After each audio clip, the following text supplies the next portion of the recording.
Chapter 17. Taking a Stand. Madison huffed as she sat against the door of her room, looking the rest of the world out. Damn it, Mom, she whispered. Her father was right. Sacrificing life in this way just so Titans can roam free wasn't a path to coexistence. Her mother was too focused on nature and the earth as an organism to see that. Suddenly, a knock came at the door, sending vibration through her back. Madison? Jonah called. She remained perfectly still. I know you're still in there, Madison. Open the door, please, he called again. Stillness. Ugh, fine, have it your way, he said. A click startled her, and the room was pulled open from the outside as she almost fell backward. Scrambling to her feet, she backed away from Jonah and put the table between her and him as he slowly entered and shut and locked the door. You and I need to have a talk, Madison, he said, taking a seat opposite her. She merely glared down at him, to which he smirked with a soft chuckle. You have your father's spirit, that's for sure, but you have your mother's stubbornness, he joked. I get it from Dad, she retorted. Do you now? He asked, taking out a cigarette and lighting it. Well, seems it's a double dose of stubbornness, then. Your mother won't cooperate with me anymore. Good, she barked. You don't understand, Madison. That's not good. Why not? Because you can't get your way anymore? No, because if she won't cooperate, she's going to die. Maddie froze. I'd rather not be forced to kill her, Madison. But she won't cooperate. Then she's a liability. Our mission is far too important for liabilities to be allowed to remain. She took slow and deep breaths while continuing to glare him down. You see, Maddie? May I call you Maddie? He asked. She huffed at him. I'll take that as a yes, Maddie. So, Maddie, your mother seems to be having a second thought about our missions. The missions to wipe out humanity? No. The mission to save it from itself. You can't fool me, you sicko. I heard you lying about at my mother's about how you don't care what the Titans do under Monster Zero as long as they wipe us out. You misunderstood, Maddie. I said as long as they wipe out the infection that is humanity, I didn't care what they did. And there's a big difference in those phrases, my girls. I don't see it. No, of course you don't. So explain. Don't bother. No, you need to hear it. The infection that is humanity is a combination of the greedy, selfish, and corrupt who pilfers the wealth for the people and countries in order to further gain their own positions in life. They are the only one who cause and support pollutions, unrestricted expansion, war, and keeping the pulse of the populace under their thumb. They're the one I want to wipe out, Maddie. Not everyone. I don't believe you. I don't really care if you believe me or not. All I need is your understanding that if you can't convince your mother to cooperate with us until we see our mission through, I'll have no choice but to remove her as an obstacle to our success. He puts the cigarettes out and walks to the door. Do you have a chat with her, don't you? I rather like her. I respect her work, but I can't and I won't tolerate liabilities, he said, closing the door behind him. Maddie lets out a breath. She's been holding and leaned forward into her elbow against the tabletop. Rick, she muttered.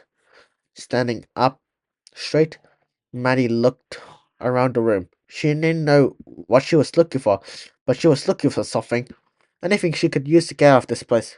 While rummaging, a knock came at the door, causing her to spin around and duck behind the table. Maddie?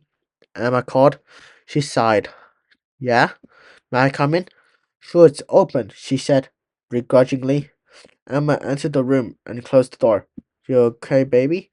Shona visited. What? He said you're not cooperating. Emma remained silent. He's going to kill you, Mom. I know. Then why are you refusing to cooperate? Jonah wants to kill all of humanity, and I just want us to coexist with Titans. And he said he's going to take things to that extreme. I was not going to help him. He called you a liabilities and said that he won't tolerate liabilities. And if you're a liability, what does that make me? Emma couldn't answer that. I don't want him to succeed, but I don't want you to die either. So play along, okay? Maddie?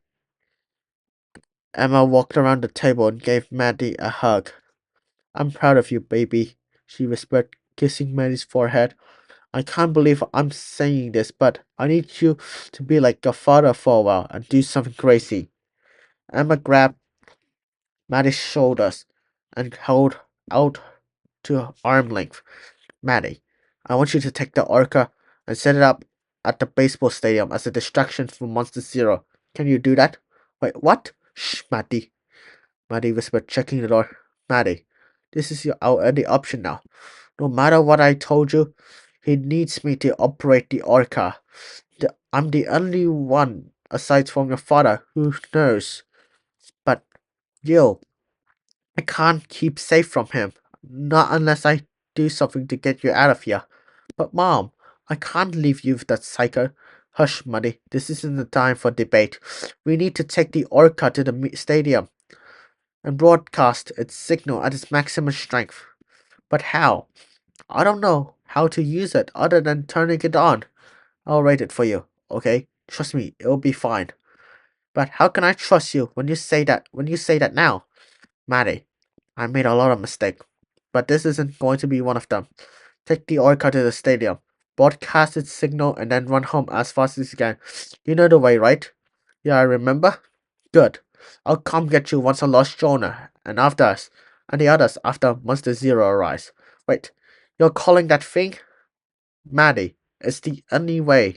Calling Monster Zero here to this location will give us time we need to get out of here. We'll find Monarch's facility and they'll protect us. They're protecting me, Mom.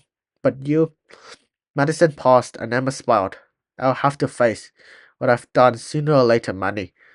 Better I do it in the hands of monarchs than in Jonah's hands or the jaws of a monster, right? Maddie struggled to nod. Good girl. Emma walked to a nearby desk to grab a pen and paper and scribbled down the list of instructions for Maddie as she watched over her mother's shoulder. Follow these instructions exactly and get the hell out of the stadium once you're done. Got it? Got it, Mom. Good. She kissed Maddie's forehead again. I love you, Maddie. I love you too, Mom. The orca will be in the war room of the bunker where I contacted your father and the others before. The guards there have regular shift, so wait for them to change at 8 p.m. tonight and get the orca out there. The best way to go after it's in hand will be this way. We'll be back this way and out the service tunnel on the lower west side, okay? Right. Good luck, sweetheart. You too. Emma left the room, and Maddie sat down to wait. And as 7:55 p.m. rolled around, Maddie slowly exited her room and, using what her father taught her during the trips she took with him to observe animals, crept through the facility using everything and anything as a cover to avoid detection. And as she approached the war room, she peeked inside the glass window on the door and saw the guards still inside. Are we off yet? Another couple of minutes? The others are running late. Mind if I take off? I haven't slept in over 20 hours. Ah, yeah. Yeah, sure, Pansy. Ah, fuck off. The one guard turned around, and Maddie barely avoided detection as she ducked down and hid behind the corner of the hall as the door opened. But he was coming her direction now. Thinking quickly, she slipped into a nearby storage closet and quietly shut the door, holding the doorknob in the unlocked position so she couldn't risk letting go and letting it make a sound. His footsteps drew closer and closer, and his shadow finally passed the grated vents in the closet door before the footsteps began fading. Once they're gone, Marty was about to stick out around the corner until she heard more footsteps ahead. Pausing, she listened. Another boring shift of doing nothing. Yeah, but we're paid well, so shut it and do your job. Ugh. The guards went inside as they let the door fly open on the way, and she quietly hurried and caught it before it could close. Opening it and sneaking inside as quietly as she could, she waited for the good two guards to relieve the third of his purse by hiding beneath the countertop the orca sat on. All right, don't have too much fun, guys. The now off-duty guard joked. Get out of here, the other barked. The guard began to leave, and as he turned the doorknob, Maddie crouched and slid the orca off the table and into her hands, masking the slide. By now, the sound of the door swinging open. Once it's fully open and the guard exited, she tiptoed and used her finger to catch the door before it shut. Crap. Now what? She thought. The other guards would hear her as she pushed the door open now. However, one of the radios surged to life. You two on duty? Came Jonah's voice on the radio. Yes, sir, we're here. Now or never. Mandy slipped through the door and snuck back the way she came until she reached her room. She prepared supplies ahead of time, and such as wire cutters for the fence around the stadiums, a pair of binoculars just in case, grabbing what she needed and stuffing it all into a bag, along with the orca. She exited her room carefully and nonchalantly, walking through the hallway towards the West Service tunnel. Along the way, a pair of guards eyed her warily. She smiled and nodded, and they scoffed and shook their head. Fucking teens. Thinks they own the world, one of them asked. Maddie sighed inwardly and hurried along. When she reached the tunnel, she frowned as she went inside. The smell wasn't pleasant, and the fact that it ran outside along the sewage pipes didn't help either. But it was the best shot, only only shot at getting to a place outside that wasn't guarded. Minutes after minutes ticked by, and Maddie began to second guess herself and how well she knew this tunnel until uh, she at last came to a familiar landmark, a small vent showcasing her exterior, not far outside the main facility's perimeter fence line. Soldiers paced and checked their weapons and equipment as well as monitoring communication lines. Jonah was out there too, chatting with one of the others without Maddie about something Maddie couldn't make out, but rather than wait, Maddie continued. As she reached the end of the service tunnel, she popped the latch open and forced it open. Now well outside the perimeter they set up, Maddie closed the door and walked along the tall grass lining the road until she walked up a hill and spied the stadium about a mile away. Okay, Maddie. Deep breath, she whispered. The mile walk to the stadium was the most tense time of her life. The city was eerily quiet. Much of the people had evacuated due to the presence of Monster Zero in the stadium in DC, despite the distances between the two cities. Still, this is somewhat welcome as well.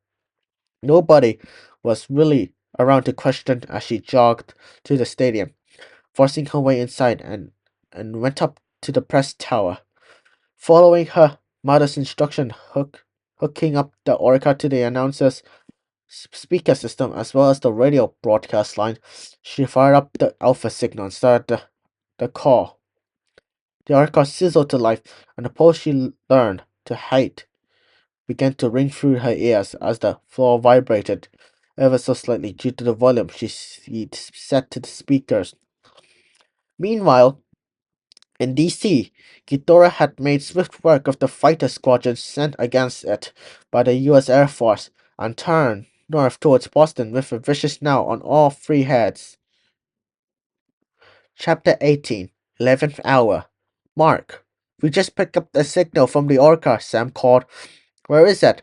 Mark asked. It's somewhere in Boston, and we just learned that both Godzilla and Ghidorah headed that way as well.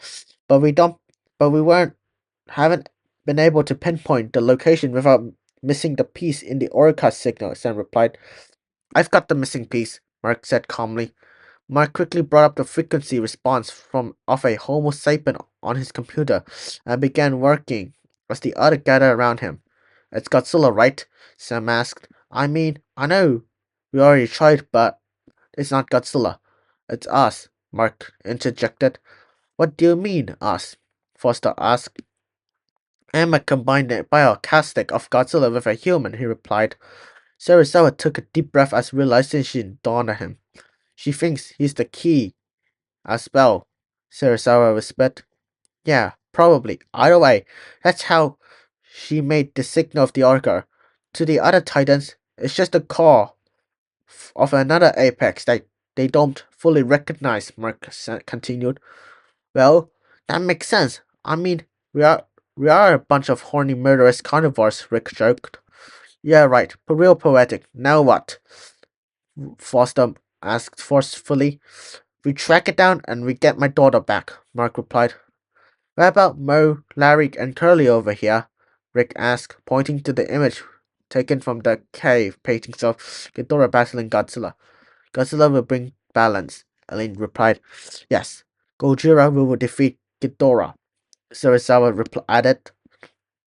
Ah, a little. Let them fight action, Sarasawa, Rick asked almost playfully.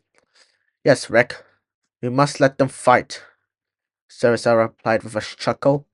Oh, yeah, I love it when you say that, Rick cheered. No, this time we join the fight, Mark retorted, and Elaine smiling to herself as she listened. Back in the bunker, Jonah approached Emma at her table in her room. Doctor, he said, taking a seat. What do you want now, Jonah? She asked quietly.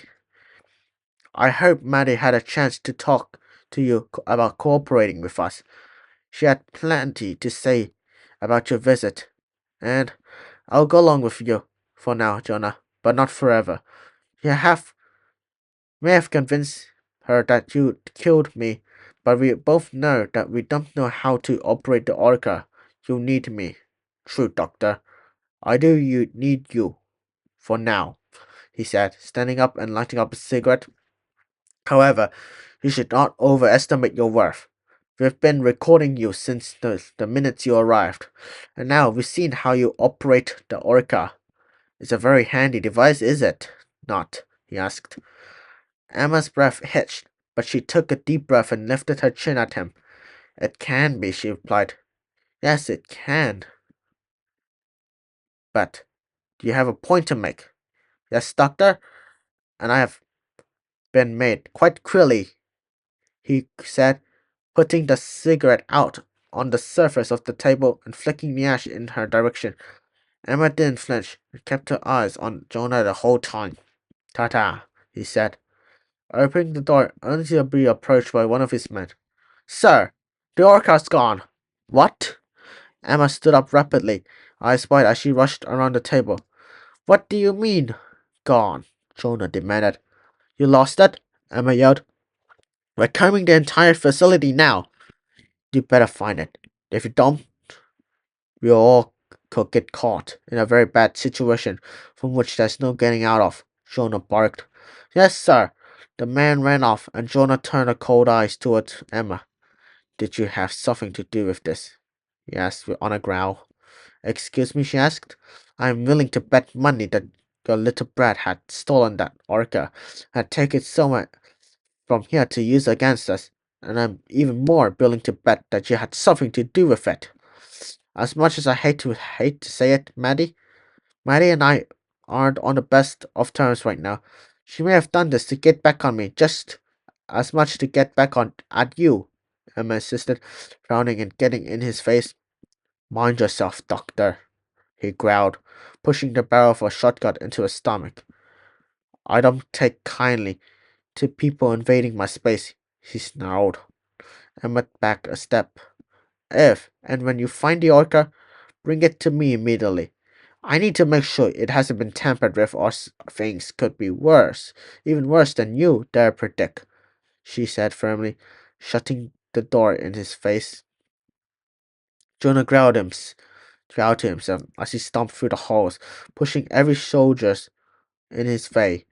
Emma, meanwhile, slumped against the door, heaving a sigh as she looked at her now trembling hands. Back on the Orga, Colonel Foster sat at the helms and held her intercom to speak to the entire crew.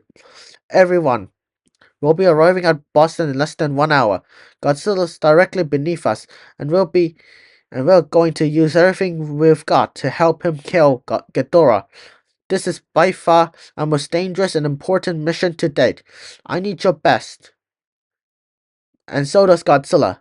If we fail, humanity will fail. And let this bastard let's kill this bastard and go home, she announced. The crew replied with a resounding cheers and agreement, pumping themselves up for battles for their lives. The fighter squadron filled the skies around the Argos as Godzilla's flashing blue spines illuminated the water below. Zerizawa, you really think Godzilla can beat that thing? Sam asked. He can, Zerizawa replied simply. But how? I mean, that that thing's the biggest titan we have ever discovered. It's already survived one doomsday device from at the Myro that almost killed Godzilla, Sam continued. Calm yourself, Aline said calmly. Sam, try not to worry. Gojira has been holding its own before the oxygen destroyer was used. Our drones even recorded footage of him removing one of Ghidorah's head. That was before the nuke revived him, Sarasawa continued. And now that he's all jacked up from the radiation juice, he's gonna be kicking some serious tail, Rick added, throwing a few air punches. Sam chuckled nervously. Have some faith, Sam, Mark said calmly. Hell, if I've learned anything from all this, it's never to count Godzilla out of the fight. Ghidorah's big and it's powerful, but Godzilla hasn't made it this far for nothing. And if he didn't know he could win, he wouldn't be bringing the challenge to Ghidorah like this, Mark added. You'd think so? Sam asked. Some animal instincts are universal, Sam, and the instinct to survive and conquer is one of them, Mark said. He looked to the screen, showing Godzilla swimming beneath them. When an alpha level predator shows it's dealing with an intruder, it has no choice but to fight. But it but the less likely it is to win, the less eager to meet the challenge it is. But look at him. He's swimming with a purpose, not fear or tension. Mark continued, looking back at to Sam. He'll be fine. We just need to make sure we're ready to help him out if need be. In the meantime, we focus on fighting the orca, he finished. Yeah, okay, got it. Sorry about that, Sam said. It's all good, man. Everyone loses the nerves every now and then, Rick said, giving him a shoulder clap. Looking sharp, everyone. There's a storm ahead, Foster called.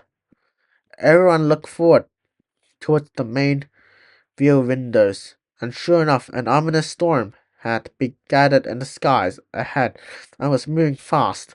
Godzilla picked up speed, beginning to leave the Origo and the squadron behind. Jesus, he's fast, Rick exclaimed. All right, time to kick this baby into gear, Foster said with a smile.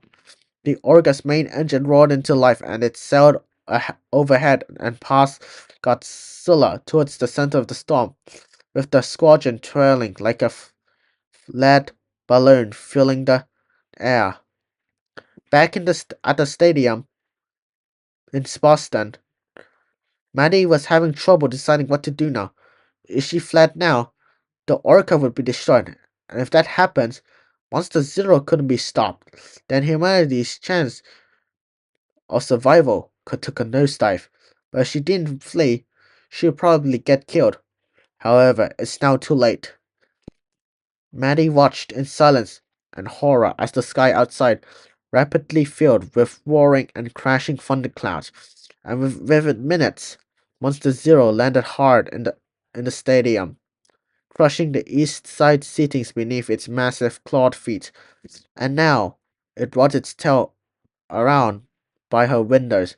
She ducked down low to avoid being seen or caught by any potential debris it sent through the window. No debris, but it did unleash an ear-splitting roar, which made her cover her ears. A few seconds later, she felt the stadium shake, and the reason was because the central head had shout down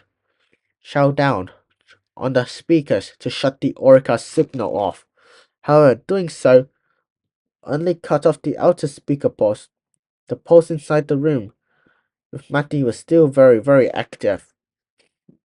Matty grabbed the Orca and tried to shut it down, but as she slid it off the countertop and into her lap, she looked into the eyes of Monster Zeros as its eyes narrowed with anger. Oh shit, she whispered. Monster Zero's throat began to shimmer, and Maddie didn't need to be told to get up on her feet and move. She bolted through the door, Orcas in hand, and as Monster Zero unleashed its lightning beams through the windows, the building shook violently as like golden lightning arched aced through it. One bolt or a tiny flare from one raced by Maddie's ear, scorching her flesh before slamming into the wall ahead of her.